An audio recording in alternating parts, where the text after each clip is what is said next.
கார்களில் எந்தெந்த கழக கொடிகள் பறந்து கொண்டிருந்ததோ இன்னமும் தோற்ற பிறகும் பட்டோலி வீசி பறந்து கொண்டிருக்கிறது. அதிமுக எதுக்காக தொடங்கப்பட்ட இயக்கம் அப்படின்னு பார்த்தீங்கன்னா, பெருசா அவங்க கிட்ட கொள்கைலாம் ஒன்றும் கிடையாது. அவனை போய் கேட்டீங்கன்னா பண்ணுவான், திமுகவை திட்டுவான். அதுவும் கொள்கை. திமுகவை அழிப்பதற்காக உருவாக்கப்பட்ட இயக்கம்தான் அதிமுக.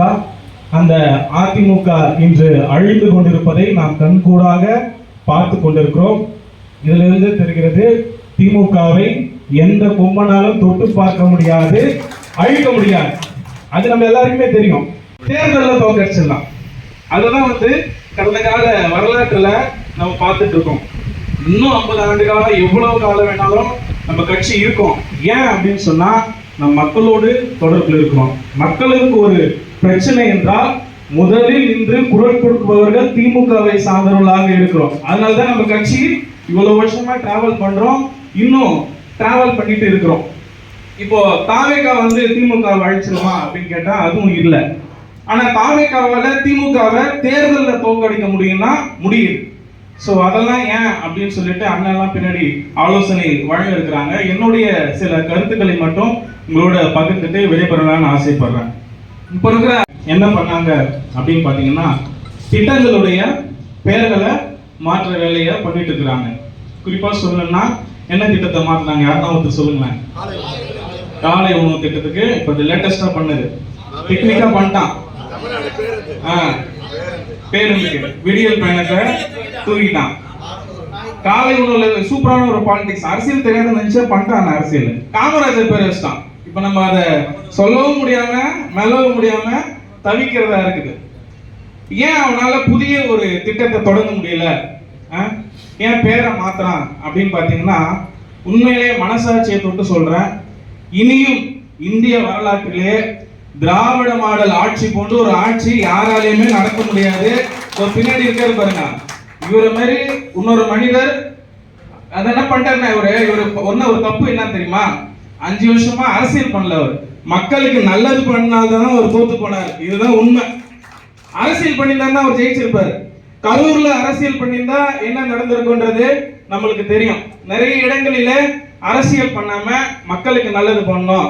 லாஸ்ட் டைமா ஜென்சி தோழர்கள்லாம் போய் அவர் சந்திக்கும் போது கூட அதை தான் சொல்றாராம், இந்த வருஷம் நான் இன்னும் ஒரு 5 வருஷம் வந்திருந்தேன்னா மக்களுக்கு இன்னும் நல்லது செஞ்சிருப்பேன் அப்படின்ட்டு.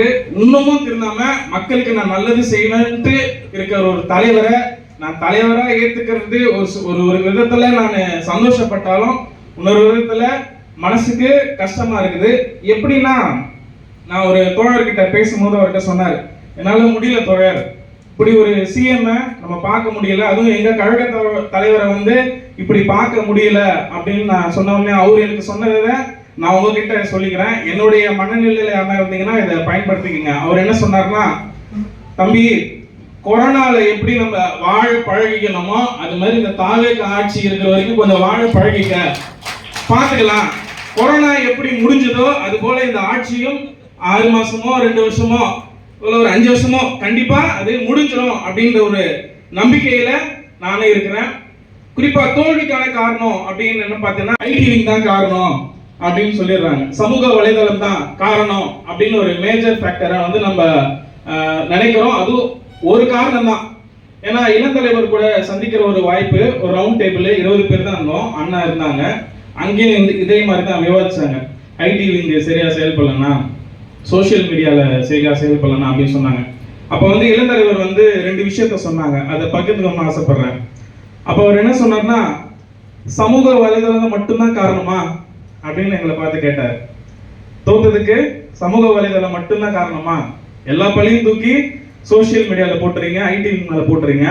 இந்த நேரத்துல இன்னொரு ஐடிவிங்க சார்ந்தவன்றதுனால ஒரு விஷயத்த சொல்லிக்க ஆசைப்படுறேன். கழகத்துல நிறைய அணிகள் இருந்தாலும் எந்த வித எதிர்பார்ப்போம், கடைசியா மண்டல மீட்டிங்ல கூட ரீசார்ஜ் பண்ண சொல்லி அமைச்சர் அவர்கிட்ட கேட்டிருந்தோம். எந்த ஒரு எதிர்பார்ப்பும் இல்லாம சொந்த காசு செலவு பண்ணி, சொந்த இதுவை செலவு பண்ணி கழகத்துக்காக 24 மணி நேரமும் உழைக்கிற ஒரு அணினா ஐடிவிங்க. அது எல்லாருமே ஒத்துப்பாங்க. ஆனா நம்ம ஒரு போஸ்ட் போட்டோம்னா லைக் போட யோசிக்கிறாங்க, அதை ஷேர் பண்ண நம்ம பேரு ஷேர் பண்ண யோசிக்கிறாங்க. ஏன் யோசிக்கிறாங்கன்னா, லைக் பண்ண இவன் பெரிய இடம் வேணும், இருக்குங்க ஷேர் பண்ண இவன் இன்ஃப்ளூயன்சர் ஆயிடுவானோ, தலைமைக்கு தெரிஞ்சிருவானோ அப்படின்ட்டு நமக்குள்ளேயே ஒரு இது இருக்குது. ஸோ அதை வந்து அது அண்ணனும் சொன்னாரு, இந்த ஒரு விஷயம்லாம் இருக்குன்னு. அப்புறம் அண்ணன் இன்னொரு விஷயமும் சொன்னாரு. இப்போ முன்னாடி பேசின அந்த அக்கா சூப்பராக பேசினாங்க, அவங்களுக்கு ஒரு பாராட்டுக்கள். ஏன்னா ஃபர்ஸ்ட் வாட்டி இவ்வளோ தெளிவாக ஒரு விஷயத்த அவங்க சொல்ல வந்ததை சொல்லியிருக்கிறாங்க, அவங்களுக்கு ஒரு பாராட்டுக்கள். அக்கா சொல்லும் போது ஒரு விஷயத்த வந்து சொன்னாங்க, மக்கள் சொல்றாங்கன்ட்டு. அது உண்மையுமே சொல்றாங்க. இப்போ மக்கள் நாங்கள் தெரியாம ஓட்டு போட்டோம், ஒரு ஓட்டு தானே போட்டோம் அப்படின்னு சொல்லிட்டு சொல்றாங்க அப்படின்னு சொல்லிட்டு அண்ணன் கிட்ட சொன்னாங்க. அண்ணன் கிட்ட தான் சொன்னாங்க, அண்ணன் வந்து மக்கள் ஃபீல் பண்றாங்கண்ணா, தெரியாம ஓட்டு போட்டோம், ஒரு ஓட்டு தானே சொல்லிட்டோம் அப்படின்னு சொல்லிட்டு சொல்றாங்கன்னு. அண்ணன் என்ன சொன்னாங்க, திருப்பி 5 வருஷமும் இதையே சொல்லுவாங்களா அப்படின்ற ஒரு கேள்வியும் கேட்டாங்க. நம்ம அந்த கொஞ்சம் லெத்தாஜிக்கா இருந்துட்டோமோ அப்படின்றத நானும் ஃபீல் பண்றேன். இப்பயும் அந்த லெத்தாஜிக்கு வேணான்றதையும் நான் தெளிவுபடுத்துறேன். இப்போ நம்ம இன்ஸ்டாகிராம் நோக்கி இப்போ பயணிக்க ஆரம்பிச்சிருக்கிறோம். நம்ம எதிராளி வேற எதனா நோக்கி பயணிக்கிறானா என்றதையும் நம்ம கண்காணிக்க நம்ம ரெடியா இருக்கணும். அதுதான் நான் அண்ணன் கிட்ட பேசும்போது தான் சொன்னேன். ஏன்னா நம்ம இன்ஸ்டாகிராம் பக்கம் ஓடுறோம்னா, இப்போ இந்த நேரத்துல நம்ம இன்ஸ்டாகிராம் பக்கம் வரேன்ட்டு அவனுக்கு தெரியுது. ஏன்னா அவன் ஆள் எவனோ நம்ம டீம்ல இருக்கிறான். இந்த ஆதரவு நான் போன சும்மா போல, இங்க எவனோ ஒரு ஸ்பையா ஒருத்தன் வெஸ்ட்ரி போயிருக்கா, நம்ம என்னென்ன பண்றோன்றது அவனுக்கு அப்டேட் ஆகுதுண்ணா அப்படின்னு சொன்னா அவரும் அதை ஒத்துக்கிட்டார். ஸோ அதை தான் நான் இங்கேயும் சொல்ல விரும்புறேன். டிவிகே பண்றது ஒரு சென்டிமெண்ட் பாலிடிக்ஸ். நம்ம என்ன நினைக்கிறோம், ஏன்னா உன் பொண்டாட்டியே உன் கூட இல்லை, ஒரு குடும்பத்தையே உன்னால நடத்த முடியலன்ட்டு நம்ம ஒரு பிரச்சாரம் பண்ண நினைச்சா அவனுக்கு அது எப்படி பாசிட்டிவா போகுதுன்னா, பாவம் அண்ணன் பொண்டாட்டி கூட இல்லாம இருக்காரு, நான் வேணா பொண்டாட்டியா போட்டுமா அப்படின்ற ஒரு சென்டிமெண்டல் பாலிடிக்ஸ். எது பண்ணாலுமே சென்டிமெண்ட்ஸ். அண்ணனை போட்டு எல்லாரும் அண்ணனுக்கு பாவம் யாருமே இல்லை, இதுதான் உண்மை. அந்த சென்டிமெண்ட்ல தான் அந்த ஆட்சி நடந்திருக்குது. அதுக்கு பதிலா நாமளும் சென்டிமெண்டா தான் தாக்கணுமே தவிர அவனை போய் நீ தற்கூரி, உனக்கு முட்டாளே, அறிவில்லைன்னு சொன்னா அவன் ஏத்துக்க மாட்டான். நம்மளை திருப்பி நீ கொத்தடிமன் நம்மளை திருப்பி பேசுறான். ஸோ அந்த மாதிரியான விஷயங்களை நம்ம எப்படி ஹேண்டில் பண்ணுன்றத அண்ணன் தான் சொல்லணும். அதே போல நீட்டுக்காக ஒரு போராட்டம் வந்து நடந்துச்சு, நீட்டுக்காக நடந்துச்சு. ஆனா இதுக்கு விதை போடுறது நம்ம தான் அப்படின்றத அண்ணன் சொன்னாரு. நேற்று அமைச்சர் ராஜமோகன் அவர்கள் பேசும்போது என்ன சொல்றாருன்னா, போராட்ட களத்தில் புகுந்து ஒரு கட்சி கிரெடிட் எடுக்க பாக்குது, இததான் நான் பாக்குறேன், இப்படிலாம் பண்ணுவாங்களா அப்படின்னு சொல்லிட்டு அமைச்சர் ராஜமோகன் கேட்கிறார். அமைச்சர் ராஜ்மோகனுக்கு இந்த இடத்துல இருந்து ஒரு பதில். அண்ணன் ராஜ்மோகன் அவர்களே, அந்த போராட்ட காலத்தில் நாங்க கிரெடிட் எடுக்க பார்க்கல, அமைச்சர் பதவியே போனாலும் பரவாயில்லை என்று போராடிய அண்ணன் உதயநிதி ஸ்டாலின் என்று சொன்னார். அந்த வழியில வந்தவங்க நாங்க. நீட்டுக்கு நீங்க ஃபேர் நீட்டுக்காக போராடுறீங்க, நாங்க பேன் நீட்டு முன்னாடியே போராடணும். இப்பதான் அவங்க ஃபேர் நீட்டுக்கு வந்துருக்காங்க. கூடிய காலத்துல புரிஞ்சு பேன் நீட்டுக்கு அவங்களும் வந்துருவாங்க என்பதை இந்த நேரத்திலே தெரிவித்துக் கொள்கிறேன். அதே போல கரூர்ல ஷூட்டிங் நடந்தது அப்படின்னு சொல்லிட்டு நம்ம நக்கீரன் கோபாலன் அவர்கள் வந்து சொன்னாங்க. இப்போ வந்து எச்வினோத் அண்ணன் பேசணும், டைரக்டர் பேசணும் சொல்றாரு, இப்ப படத்தை பாத்தீங்களா, அந்த சீனே இல்ல, அப்ப எப்படி ஷூட்டிங் நடந்தது அப்படின்னு சொல்லிட்டு அவர் சொன்னாரு. அவர் மன்னிப்பு கேட்கணும் அப்படின்னு சொல்லிட்டு அவர் சொல்லியிருக்கிறார். ஆனா டைட்டில் கார்டுல என்ன போடுறான், சட்டமன்றத்துல நடந்ததே உன்னால படத்துல போட முடியுதுன்னா அப்ப நீ கரூர்ல ஷூட்டிங் பண்ணியிருக்கிறன்றது இதுல இருந்து தெரியுது. சோ இதையெல்லாம் நம்ம எக்ஸ்போஸ் பண்ண வேண்டும் என்பதை நான் தெரிவித்துக் கொள்கிறேன். அதே போல ரொம்பலாம் இல்லை, நம்ம ரொம்ப ஸ்ட்ராங்கா எல்லாத்துலயுமே ஸ்ட்ராங்கா இருக்கிறோம். கட்சிக்குள்ள நடக்கிற சில விஷயங்கள் தான் நம்மள பெரிதும் அஃபெக்ட் பண்ணுது. குறிப்பா சொல்லணும்னா, இப்போ மரகதம் குமரவேல் அப்படின்றவங்க கூட ஒரு அமைச்சர் வந்து சுத்தி வரார். மதுராந்தகம் தொகுதி ஃபுல்லா ஒர்க் பண்ண ஆரம்பிச்சுட்டாங்க. அந்த அமைச்சர் எப்படிப்பட்டவர் பார்த்தீங்கன்னா, இன்னைக்கு அமைச்சர்கள்லாம் பார்த்தீங்கன்னா வச்சுங்க, ஓப்பனாவே சொல்லுவேன், பொறுக்கி புறம்போக்கு பிளாக் டிக்கெட் வித்தவன் போதை பொருள் பயன்படுத்தவங்கலாம் இன்னைக்கு அமைச்சரா இருக்கிறாங்க. இதுதான் உண்மை. ஆனா எங்க மாவட்டத்துல எங்களுடைய மாவட்ட செயலாளர் கிட்டத்தட்ட 5 முறை சட்டமன்றத்திற்கு சென்று இந்த மக்களுக்காகவும் இந்த மாவட்டத்திற்காகவும் அவர் கார்ல வந்து தேசிய கொடி இல்ல, முன்னாடி பைலட் வண்டியில தவிர அமைச்சர் போலதான் அவர் 5 வருஷம் இருந்தாரு.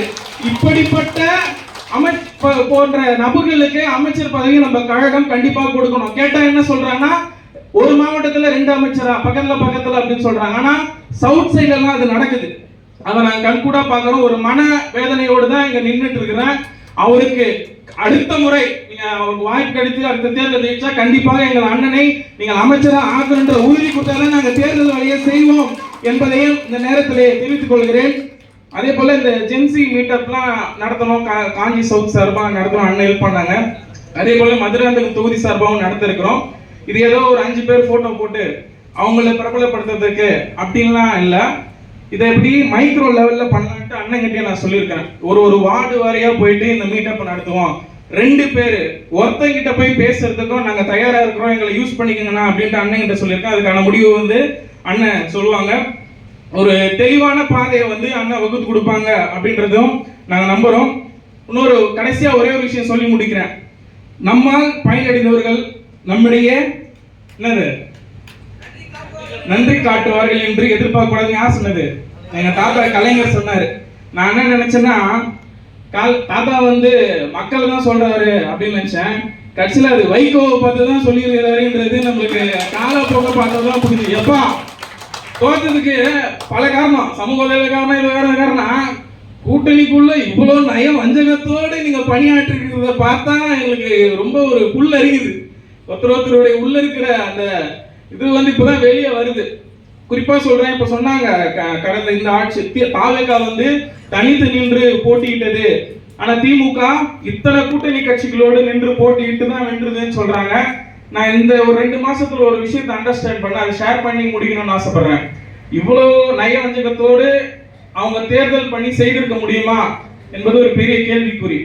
காங்கிரஸ், விசிக எல்லா கட்சியும் தான் நான் சொல்றேன். கண்டிப்பாக உறுதியா சொல்றேன், திமுக இந்த தேர்தலிலுமே தனித்து தான் போட்டிட்டு இருக்குது. ஏன்னா திமுக காரன் மட்டும்தான் வேலை செஞ்சிருக்கிறான், மத்த யாரும் வேலை செய்யல, மத்த யாரும் ஓட்டு போடல, மாத்தி தான் வாக்களிச்சிருக்கிறார்கள் என்பது நமக்கு தெளிவாக புரிகிறது. ஒரு வெள்ளோட்டம் மாதிரி இந்த மதுராந்தகம் சட்டமன்ற இடைத்தேர்தல் செயற்கையாக உருவாக்கப்பட்ட இந்த இடைத்தேர்தல். பொதுவா இடைத்தேர்தல்னா எம்எல்ஏ செத்துட்டாதான் வரும், ஆனா எம்எல்ஏ உயிரோடு இருக்கும் போதே இங்க இடைத்தேர்தல் வந்திருக்குது. அதை நம்ம மக்கள் கிட்ட கொண்டு போனோம். செயற்கையாக சுயநலத்திற்காக உருவாக்கப்பட்ட இந்த இடைத்தேர்தலில் நய வஞ்சர்களை வென்று திராவிட முன்னேற்ற கழகத்தின் சார்பில் நிறுத்தப்பட போகிற வேட்பாளரை பெருவாரியாக வெற்றி பெற செய்யணும். வெற்றி பெற செய்யறதுக்கு என்னென்ன செயல்கள் செய்யணுமோ அதை இன்னிலிருந்தே சிறிய லெவல்ல, பெருசா இல்ல, சிறிய லெவல்ல தொடங்கணும் அப்படின்ட்டு அண்ணனையும் இங்க இருக்கிறவங்களை கேட்டு விடைபெறேன். நன்றி, வணக்கம்.